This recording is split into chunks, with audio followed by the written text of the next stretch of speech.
Welcome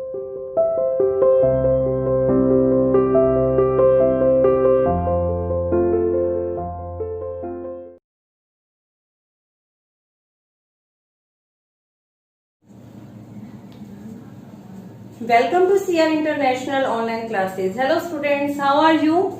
Hope you are fine.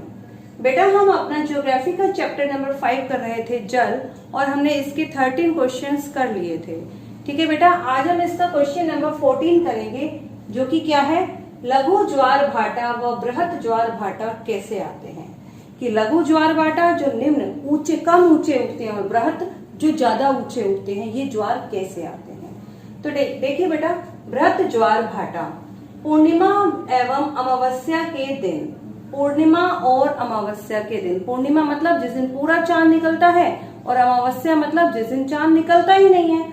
तो पूर्णिमा एवं अमावस्या के दिनों में सूर्य, चंद्रमा एवं पृथ्वी तीनों, कौन कौन, सूर्य, चंद्रमा एवं पृथ्वी तीनों एक सीध में होते हैं, एक स्ट्रेट लाइन के अंदर होते हैं. कौन कौन, सूर्य भी, चंद्रमा भी और पृथ्वी भी.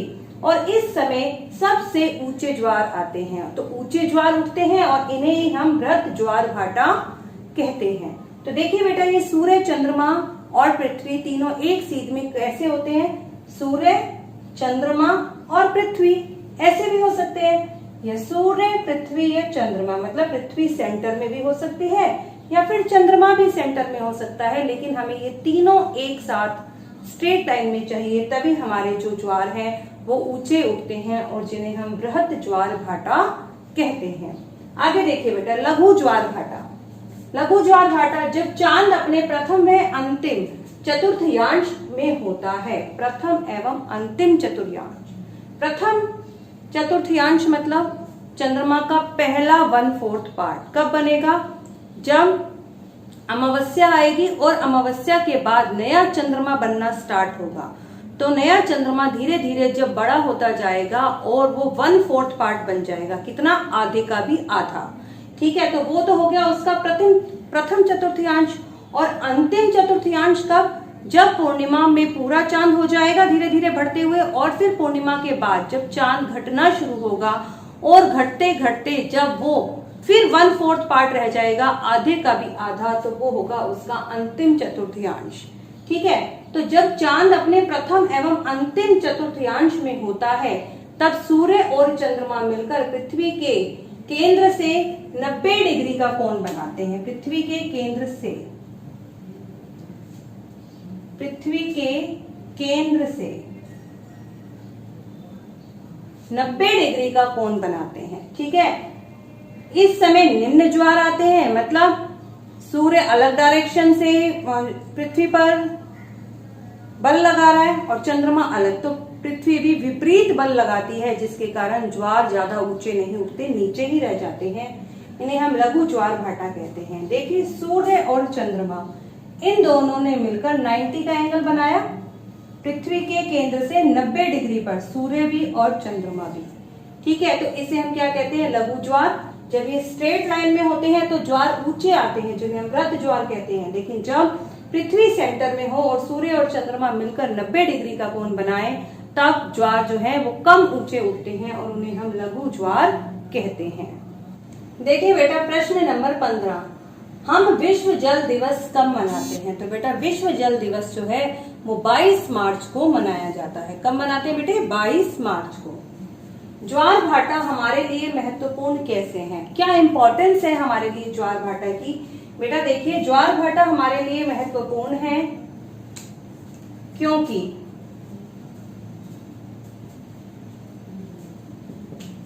ज्वार भाटा नौ संचालन में मदद करते हैं. ज्वार भाटा के कारण क्या होता है, नौ संचालन में मदद मिलती है. मतलब जब जहाज समुद्र की तट की तरफ बढ़ रहे होते हैं, तो ज्वार के साथ जब पानी उठता है तो वो जहाज जल्दी ही तट तक पहुंच जाते हैं. इसलिए लिखा, ज्वार भाटा जो है नौ संचालन में मदद करते हैं. उच्च ज्वार मछली पकड़ने में सहायक हैं. मछली पकड़ने में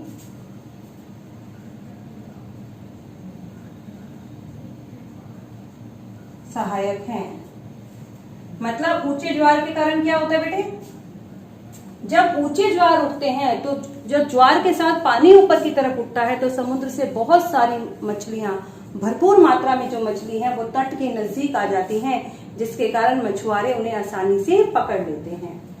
ज्वार भाटा से होने वाले जल के उतार चढ़ाव का प्रयोग विद्युत उत्पन्न करने के लिए किया जाता है। कि ज्वार भाटा से क्या होता है, जब जल का उतार चढ़ाव होता है, ज्वार में वाटर ऊपर की तरफ उठता है और भाटा में नीचे की तरफ आता है। ये जो वाटर का उतार चढ़ाव हो रहा है, इसका इस्तेमाल लोग बिजली बनाने में यानी कि विद्युत उत्पन्न करने में भी करते हैं। आगे देखिए, क्या पृथ्वी पर मौजूद संपूर्ण जल हमारे लिए उपलब्ध है? जितना भी वाटर धरती पर उपलब्ध है, मतलब टोटल 100%। तो बेटा टोटल तो हमारे लिए उपलब्ध नहीं है, तो हमने लिखा नहीं, क्योंकि 2.7% जल ही अलवणीय यानी कि ताजा है, क्योंकि 2.7% जल ही ऐसा है जो कि खारा नहीं है, जिसका 0.3% जल ही हमारे लिए उपलब्ध है। और इस 2.7 का भी 0.3% जो वाटर है वही हमारे लिए उपलब्ध है, क्योंकि इसका बहुत सारा पानी जो 2.7 है, इसका बहुत सारा पार्ट या तो वायुमंडल में है, या बर्फ के रूप में है, या फिर वो भूमिगत जल है। ठीक है बेटे, चलिए देखिए आगे। प्रश्न नंबर 18, जल के वितरण का वर्णन करें। जल कैसे कैसे डिस्ट्रीब्यूटेड है अर्थ पर, कैसे कैसे बटा है, वो देखते हैं। निम्नलिखित तालिका में जल वितरण दिया गया है। ठीक है, ये नीचे एक तालिका है, एक टेबल है, जिसमें संपूर्ण जल का वितरण दिया गया है। देखिए, महासागरों में टोटल जल का 97.3% जल पाया जाता है, जो कि लवणीय है। लवणीय मतलब वो खारा जल है। ठीक है, आगे देखिए, बर्फ छत्रक और बर्फ में यानी कि बर्फ की नदियों के रूप में या बर्फ के रूप में जो जल पाया जाता है वो है 0.2% ओके। आगे देखिए, भूमिगत जल कितना है? 0.68%, मतलब कि 0.68% जो वाटर है वो आपकी जमीन के नीचे है। झीलों का अलवण जल, ऐसी झीलें जिनमें ताजा पानी मतलब जो खारा नहीं होता वैसा जल मिलता है, वो है 0.009%। ठीक है, और नमकीन झीलें हैं आपकी 0.009%, मतलब झीलों का अलवणीय जल। ठीक है, और समुद्र और नमकीन जो झीलें हैं, स्थलीय समुद्र जो है और जो नमकीन झीलें हैं वो भी 0.009% है। वायुमंडल में 0.0019% और नदियों के अंदर 0.0001% जल पाया जाता है। जब हम इसका टोटल करते हैं तो 100, देखिए 100 में से 97% तो ऐसा हो गया जिसे हमने यूज ही नहीं किया, हम यूज कर ही नहीं सकते। जो बचा 2.7 उनमें से भी बहुत सारा आप देख रहे हैं, या तो बर्फ के रूप में है, या वो जमीन के नीचे है, या फिर वो जलवाष्प के रूप में वायुमंडल में है। तो बेटा 1% से भी कम जल ऐसा है जिसे हम यूज कर सकते हैं। इसीलिए पूरी पृथ्वी पर क्या है? पानी की कमी है। आगे देखिए, प्रश्न नंबर 19, समुद्री जल नमकीन क्यों होता है? अब हमने पढ़ा ना, वाटर जो है 97% खारा है, तो ये खारा क्यों होता है? समुद्री जल नमकीन होता है क्योंकि इसमें बहुत ज्यादा मात्रा में नमक घुला होता है। बहुत ज्यादा मात्रा में नमक होता है, तो बेटे नमक आता कहाँ से है समुद्र में? नदियां जब बहती हुई आती हैं तो अपने साथ बहुत सारे अपरदित पदार्थ को लेके आती हैं। मिट्टी, कई प्रकार के रासायनिक तत्व नदियों के पानी में होते हैं और वो लाकर समुद्र में उन्हें छोड़ देती है, जिसके कारण समुद्र का जल कैसा हो जाता है? लवणीय। आगे देखिए, जल की गुणवत्ता का ह्रास कैसे हो रहा है? जल की क्वालिटी कैसे बिगड़ रही है? तो बेटा जल की गुणवत्ता का ह्रास हो रहा है क्योंकि हम जल का न्याय संगत प्रयोग नहीं कर रहे। ठीक है, हम गलत इस्तेमाल करते हैं जल की, हम वेस्टेज भी कर रहे हैं बहुत ज्यादा, तथा कारखानों के प्रदूषित जल को नदियों में बिना स्वच्छ किए बहाया जाता है। और कारखानों का जो वेस्ट जल है उसे हम नदियों की तरफ बहा देते हैं, नदियों नालों की तरफ, और वो भी उसे ट्रीट किए बिना, उसे क्लीन किए बिना, जिसके कारण क्या होता है? जल जो है बहुत ज्यादा पोल्यूट होता चला जाता है और उसकी जो स्थिति है बहुत ज्यादा बिगड़ती जाती है। तो बेटे ये हो गया आपकी क्वेश्चन 20 तक। अब देखिए आप एक्सरसाइज। सबसे पहले एक्सरसाइज में आपकी सही उत्तर, वह प्रक्रम जिसमें जल लगातार अपने स्वरूप को बदलता है और महासागर, वायुमंडल एवं स्थल के बीच चक्कर लगाता है, उसे हम जल चक्र कहते हैं। क्या कहते हैं बेटे? उसे हम जल चक्र। सामान्य गर्म महासागरीय धाराएं, गर्म महासागरीय धाराएं कहाँ उत्पन्न होंगी? ध्रुवों के पास या भूमध्य रेखा के पास? भूमध्य रेखा के पास, क्योंकि वहां पर सूर्य की किरणें सीधी पड़ती हैं।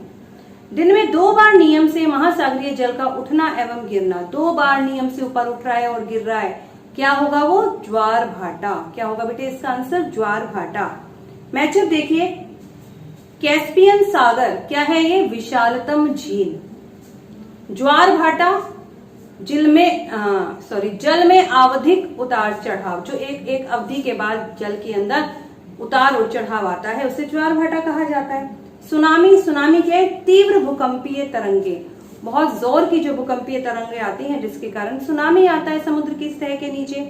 महासागरीय धाराएं क्या है? निश्चित मार्ग में प्रवाहित होने वाली जल धाराएं, जो हमेशा महासागरों पर एक निश्चित दिशा में ही चलती हैं, वो महासागरीय जल धाराएं हैं। बेटा ये आपके 20 क्वेश्चन हैं, इनको अच्छे से नोटबुक में कीजिए और इन्हें याद भी करना है आपने। ठीक है बेटा? ओके।